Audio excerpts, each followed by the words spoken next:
There we are. There we are.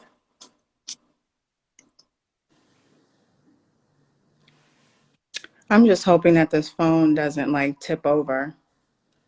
Hi, hi. How's it going?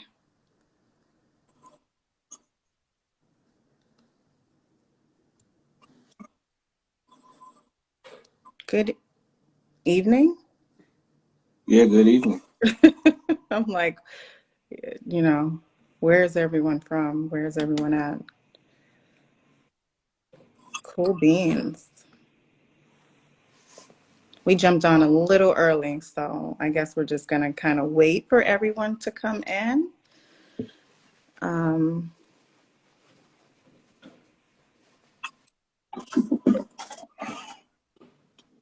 Yep. I'm super excited to share information with people, whether they've been buyers in the past or new buyers, sellers. This information is for everyone, which is just questions that has been asked, and we're just wanting to share that information to everybody. Right. So we're gonna start in about 3 minutes or so. Yeah, that's fine. And it will be recorded, and hopefully with your approval, Chris, I will add it to the YouTube channel if that's okay with you. Yeah, absolutely. Share Okay. it. Yeah, Share I'll it. share it, and then it'll be available for people to visit in the event that they miss out on the information.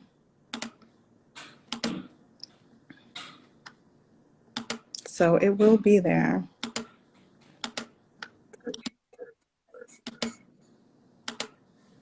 Cool beans. So it's not really that hot in Houston just yet.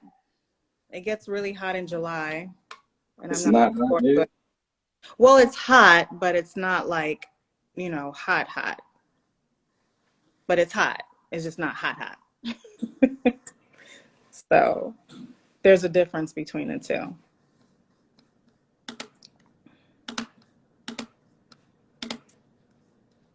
And they're actually doing construction right behind the house, so you may hear some like noises in the background. Do you hear anyone in the background? No, I don't hear anything. I hear you typing. Oh, okay. Yeah. Well, there's a guy on top of a roof right now. So, welcome. I don't even see anyone on. There's a couple. We have five on here. Carmen, Taquan, my little cousin. Oh, were you able to pin the email stuff? Let me do that now. Once we do this, we can go ahead and start. All right. Well, thank you guys for joining in on our Q&A with myself and Chris Marshall, which is my co-partner. He is a lender, and I guess he'll just kind of explain in greater detail what his title is at his company. And for those who is asking the topics, we're actually going to answer a few questions, frequently asked questions that we get about the market, just several different things that could be helpful for anyone that's currently looking to purchase a home, whether you're a first-time home buyer or you're purchasing your second home. So, All right. Well, let me go ahead and introduce myself. So my name is Chris Marshall. I I am a loan officer, mortgage loan originator, um, also a production manager at Apex Mortgage Group. Been in the business for 8 years. Love what I do, and just happy to be here. Thankful for Sharon. She asked me to come on and just answer some questions. The most frequently asked questions that I get, and for the most part, there's three questions that I get for the most part. Um, how much money do I need, right? Which is depends on how much you're looking to borrow. So the rule of thumb is 3.5%. So it's going to be anywhere from 3 to 5% down payment. There's also going to be closing costs, which typically are about 2%. So I would say if you're looking to save a certain amount, it would be about 6% of the amount that you're looking to be approved for. So if you're looking to purchase a home for $300,000, that would be about $18,000 that you would need. So misconception is that you need 20% down, and that's not true. So the minimum is, depending on the product, the loan type, the loan program, is 3%. So 3 to 5% is the minimum amount of down payment. The second question that I'm most asked is credit score. So what does my credit score need to be to purchase a home? And that also depends on the loan program, but we can get you into a program with a credit score down to 500, right? There's parameters to that, and they're more stringent than if you have a 580 credit score, and those are more stringent than if you have a 620 credit score. But just know that we can get you into a program, if need be, with a 500 credit score. Your terms will always be better if you have a higher credit score. But the best way to find out is to actually talk with the lender.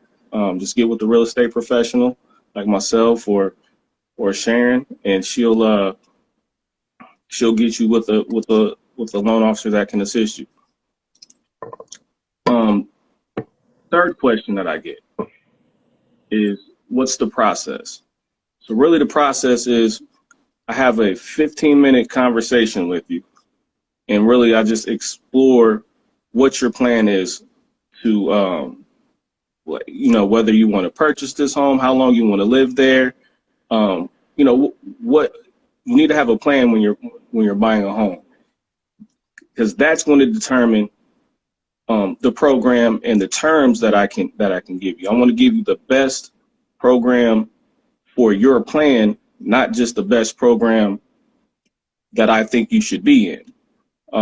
Because sometimes you can get, if you plan to be in a house for a long period of time, sometimes it's better to pay a little bit extra and get a lower interest rate than to actually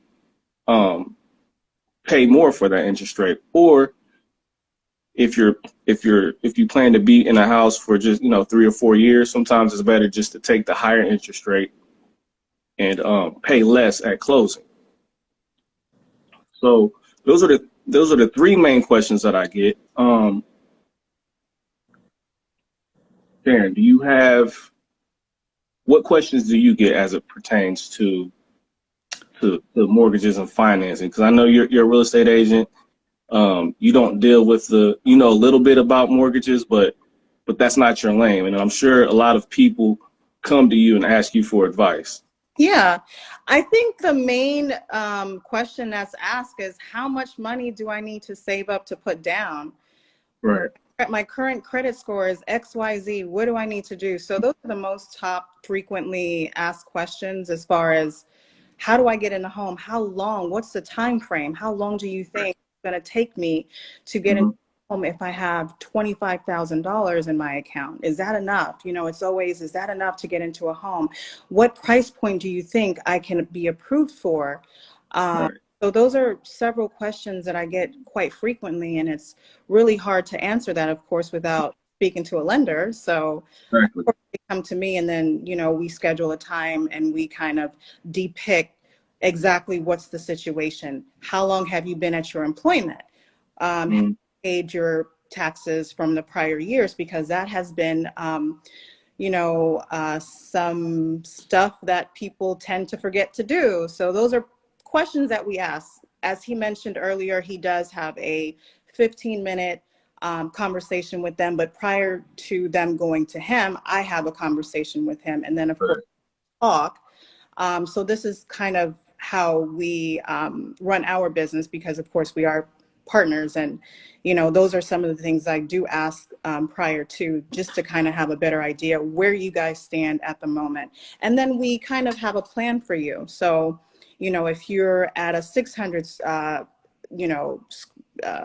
credit score and you're wanting to be at 700, then of course Chris will kind of give you a game plan on how to go about doing that, and how long it's going to take, what you need to do. Here's a few things that you need on your credit to so whatever the case may be, whatever the circumstances are, we have a plan for you. And I want you guys to understand that we have a plan for you regardless of the circumstances, whether you have a 400 credit score, whether you have a 600 credit score, we have a plan for you, or at least Chris has a plan for you.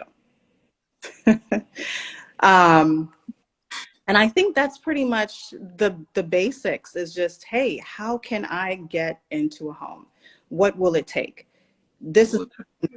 Here's a situation. We evaluate the situation. He goes in deeper and pull your credit just to kind of make sure that what you're giving us it is parallel to what we see. And then if it's not, then we'll kind of recommend and do some suggestions on that, on the mortgage side of it.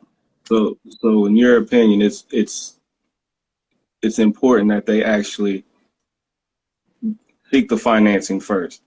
Get with a loan officer, right? Get pre-approved, see where you stand, and then you can go look for houses.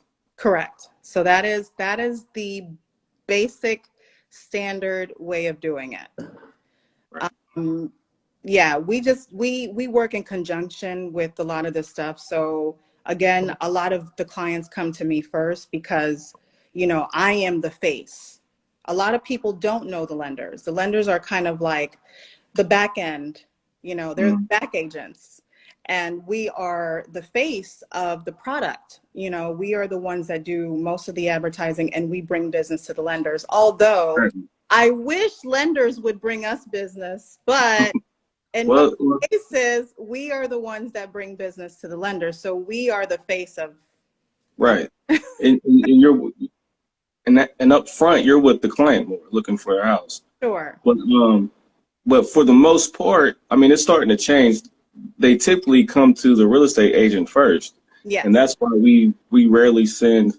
We send business, just not that much. Yeah. Because they're always coming to the real estate agent first. Right. Because we are the face of it, and we do so much marketing, and we do so much of the physical work that they don't have a choice but to come to us first, which we understand.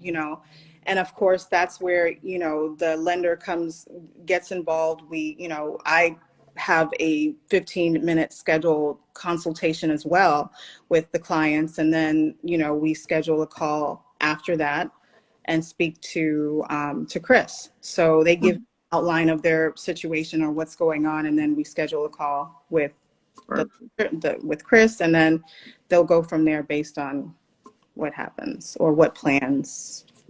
Let me ask you this: give me some insight into what your consultation looks like. So my 15-minute consultation is basically, number one, they do a questionnaire. So even before we get on the phone, we do a questionnaire. So I send them a questionnaire. Hey, this is, some information that I would need from you, just to kind of familiarize, or just kind of getting to know my clients, and just to kind of see how ready they are. So it's kind of like putting them in a test, kind of like pre-qualifications. That's another term of the questionnaire. So it's a pre-qual where I'm asking, okay, what is your current credit score? How long has it been since you pulled your credit score? How long have you been at your job? I think it's very similar to what you ask in your application process. So my questionnaire is very similar to the application process. It just kind of outlines, okay, how ready is this person? And if, my time is going to be spent, how will my time be spent with this person? That will determine by doing the questionnaire as well. And then, of course, once they complete the questionnaire, then we follow up with the 15-minute call. And then we just kind of go over what was in the questionnaire, and then we move forward with the lending process, depending. Sometimes you have people who are either don't do the questionnaire, that just shows that you're not interested or you're not that serious. It's just kind of weeding out who's serious and who isn't. So that's part of my process as I do the business that I do.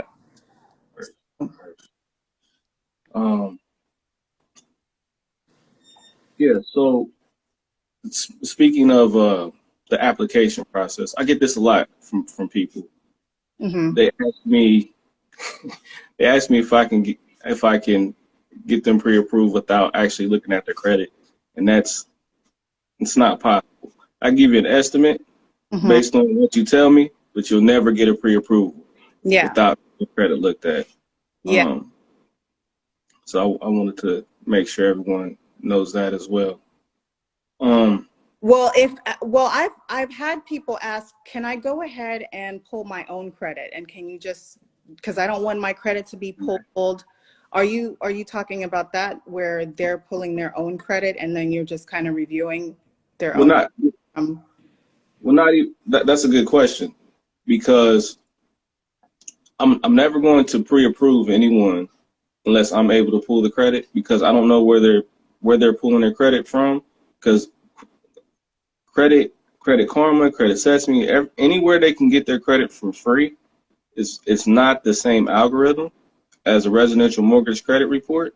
So they're not going to get the same score.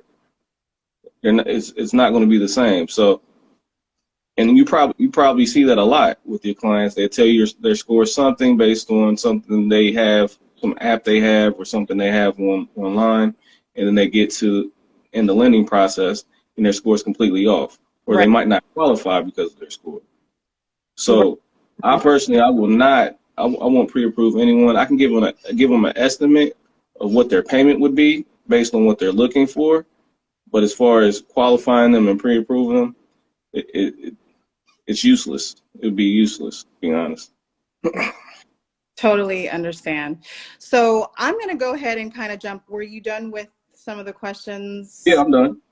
I'm going to kind of jump into some of my questions that I am asked quite frequently.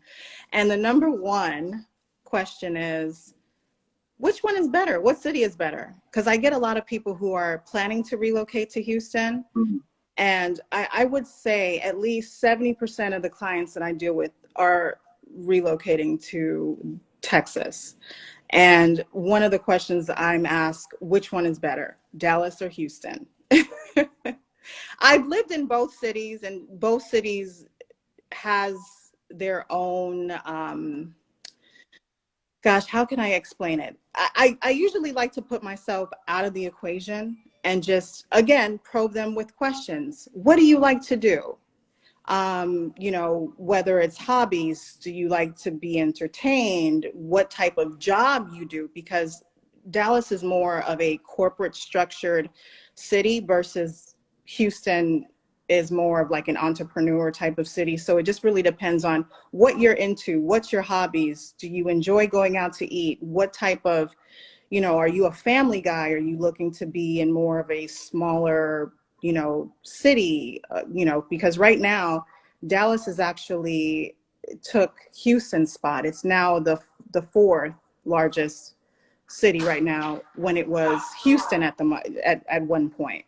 So just during the pandemic, just during the pandemic, I think they said that about 80,000 people moved to the DFW because of Silicon Valley and all of, Facebook coming to Dallas, Instagram, all of the corporate offices are in Dallas. So if you are a corporate person and a, family person, and you're not into, I guess, entertainment, it's just a whole different type of ball game city. It's really difficult to make that decision for you on determining what city is better for you. That's just something that I would highly recommend, doing your due diligence, seeing what would be a better fit for you. So I technically don't say Dallas or Houston, because I actually love both cities. And I think they both bring, some pretty cool things. The second question that I get, because everyone loves looking for homes on Zillow and Realtor.com.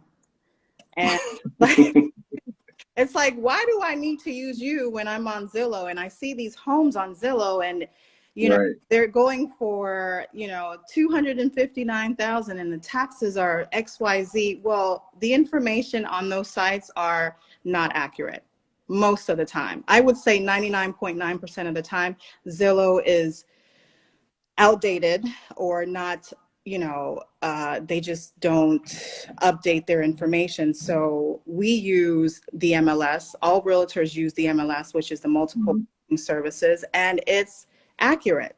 So whatever information is uploaded in the MLS, which is what realtors use, goes out to Zillow and Realtor.com and, you know, all these other sites.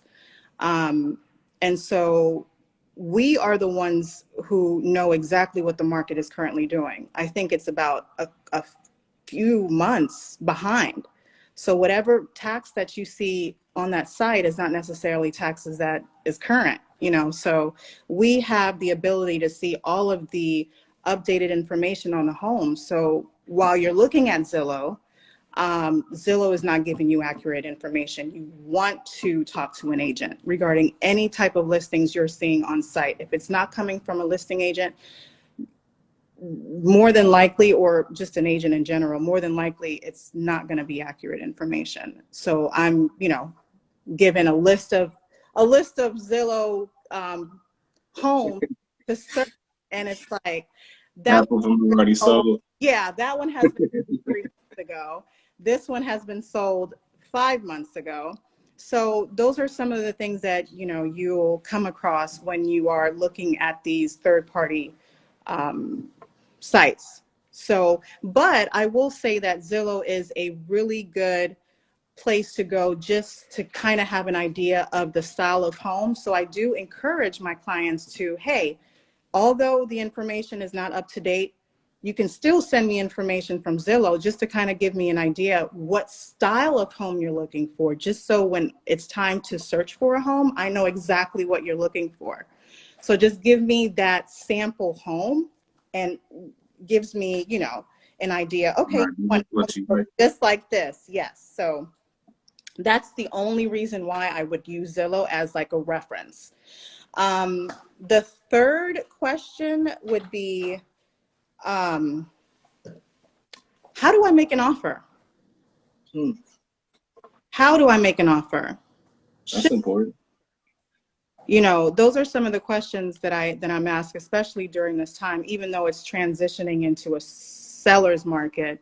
But that is one of the questions that I have been asked during the negotiation process.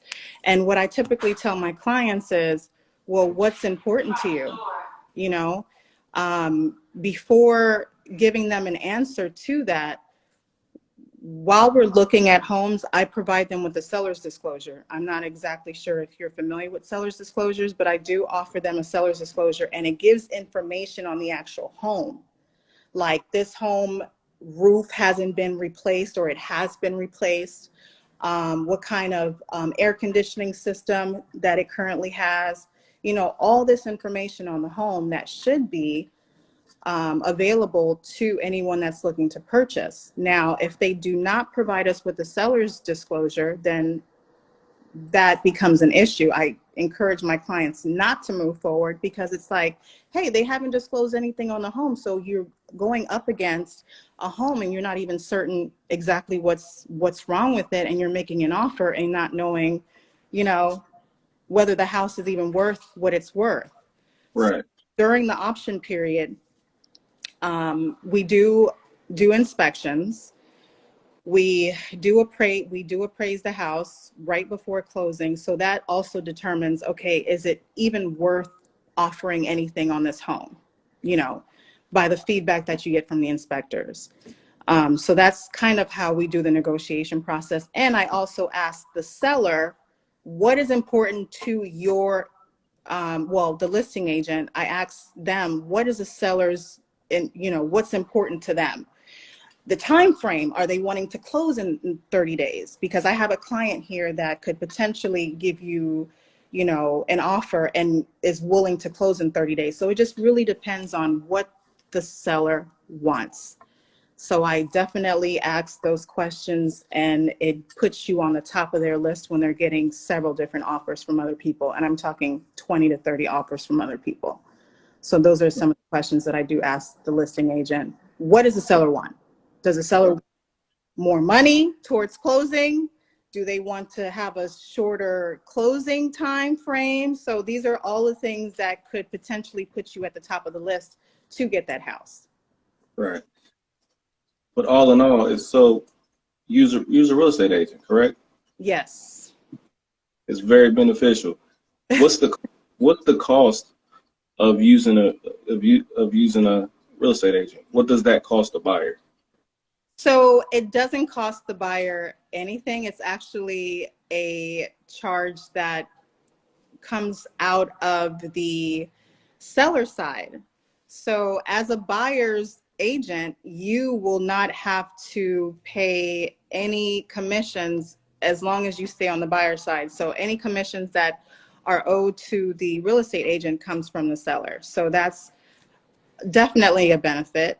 You know, Huge benefit. it's a huge benefit as a buyer, but as a listing agent, then of course they would have to apply those funds at closing. Some of those funds that they do receive from the transaction, they do pay that. So, and again, it's still an advantage because that listing agent was willing to not only sell your house, but they may have marked it up to $20,000, which covered your commission.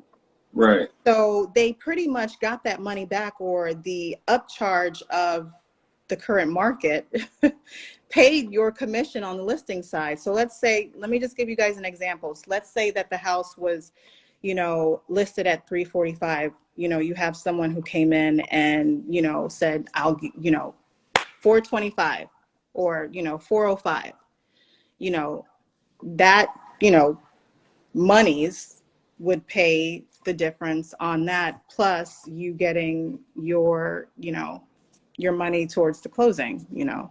So I think there's a benefit on both sides. You just have to have a really smart agent who knows exactly what she's doing. That's the most important thing, is having someone who's extremely knowledgeable and is up to date and knows exactly what's going on in the market in order to make these things happen. Exactly. That's exactly what I tell my clients when they ask me, what can I do to be competitive in this market? The first thing you need to do is get a real estate agent that knows what they're doing. Yeah. If they come to me without a real estate agent, I always encourage them to get one. Especially if you're buying, it doesn't cost you anything, and you get all the benefits. The average person doesn't know how to write a contract, why to make an offer, how to make an offer. Absolutely. Average person is going to try to undercut the asking price.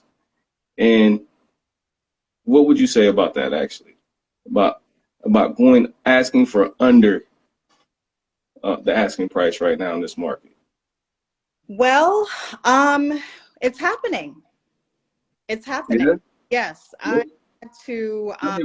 I've witnessed it. I've witnessed it in with several homes because of the interest rates being at, what is it now? That's the question now. What is the current? Yeah, so the average interest rates right now are 5.8%. Okay. That's the national average. Some are a little bit lower, some are a little bit higher. So we do see interest rates in the sixes right now. Right. So, with that being said, there's several builders and pre-sale homes that are being reduced because of the change of right. See that they are reducing the price as low as 10,000 from market. They're giving out incentives, closing costs, $5,000 to $10,000 closing costs. You will get $10,000 towards your closing costs if you are closing with some of these builders. I mean, if you are putting $20,000 down, imagine putting down $10,000 or them, you know, giving you some type of Yeah, incentive to to go close with them. the Yeah. deal. So, and again, the average person doesn't know this. So a real estate agent like yourself, who has relationships with builders, other real estate agents, has basically what the inside scoop on these types of things. And again, the buyer can use your relationships, your information, your expertise, and not have to pay for it. Right. Exactly. So that's definitely a benefit. And one other benefit is during the transaction process or during, you know, the negotiation or you putting in the offer, um, the inspection. When the report comes out during the inspection, you know, it's about 5 pages long, 5+ pages long. People freak out. People can't decide, well, should we walk away or should we pursue or continue to go through this whole process? And it scares them. I think the inspection, you know, report scares a lot of buyers. And I just let my buyers know, again, what's important to you, because tub caulking is not really a big deal. You know, Right. let's kind of oversee, because those are some of the things that the you'll see on their inspection report, that it doesn't have caulking, that it, you know, it's, you know, the rail is scratched and this, that, and the other. So these are some of the things that you will see in the report that are items that could be, you know, fixed, you know, cosmetic items, shall I put it. So if there's an issue with the roof, I would focus on that. Anything with the HVAC, you know, those are just big ticket items that could potentially put you $10,000 in the hole coming in if you decide to go into the home. So that's where the negotiation process comes in. Okay, Right. the, you know, roof hasn't been replaced. Let's Right. negotiate that. Who's paying for it? Can you reduce the price? I mean, these are some of the things that I do, you know, based on the inspection and based on the seller's disclosure. So that's reasons why you should work with an agent. You cannot do this by yourself, guys. That there's no possible way. You'll lose if you do. So you in your opinion, it's important to get an inspection, a home inspection. It just really depends. I mean, I've seen people who has done like projects. You know, there's several investors that do not get inspection reports. Yeah.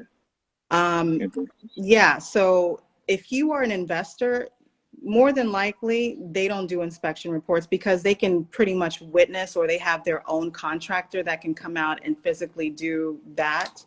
So those are, I think that's really the only time that I see inspection reports being waived or not used with investors. Well, if we're talking about the average person, Yeah. um, I, production not standard, yeah, you would recommend one? I Because encourage people. as a lender, we don't require home inspections. Mm, So I just like to get mhm. opinions of real estate agents, because typically that's where it comes from. The agent has a connection with the home inspector, gets them in contact with the buyer, and they go and inspect the home and make sure the home is I guess livable. Right, right. I encourage that people get inspections, but I can't force anyone to get Right. inspections. So, I mean, again, that's just up to my client. I can give them 10 reasons why they should get an inspection versus not. Because again, I don't want to be responsible and you getting in a house and you're disappointed and upset Right. and regret. And then that falls, you know, on me. So Mhm. I encourage to do all the right things when it comes to purchasing a home, because at the end of the day, that is your investment. You want to make sure that you're purchasing something that makes sense to you and that, you know, you'll build equity in, you know? So, Right. Right. Right. thank you guys so much for tuning in. I'm not exactly sure if anyone has any questions, but we will continue to have these conversations twice a month.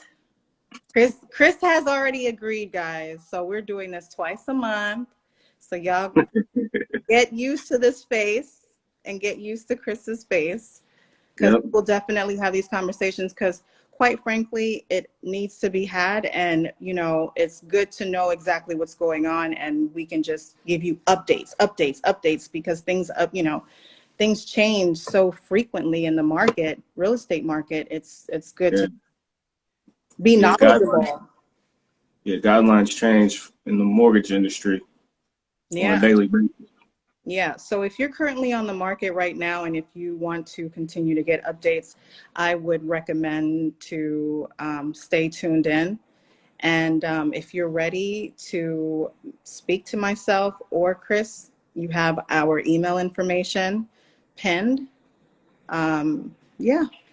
Anyone want to say anything? Do you have the comments off or on? Are they on? No, I have them on. I have them on. Oh, okay. Yeah. Doesn't look like we have any questions so far. But yeah, if we don't have any questions, we'll go ahead and sign off, and until next time. All right. Thank you guys so much for joining in. Just holler at us. You can either DM, if you didn't get our emails, you can DM us any questions, and we'll continue to have these conversations. I had a lot of fun. Absolutely. Thanks, Aaron. All right. Thanks, Chris. All right. All right. Bye. Bye.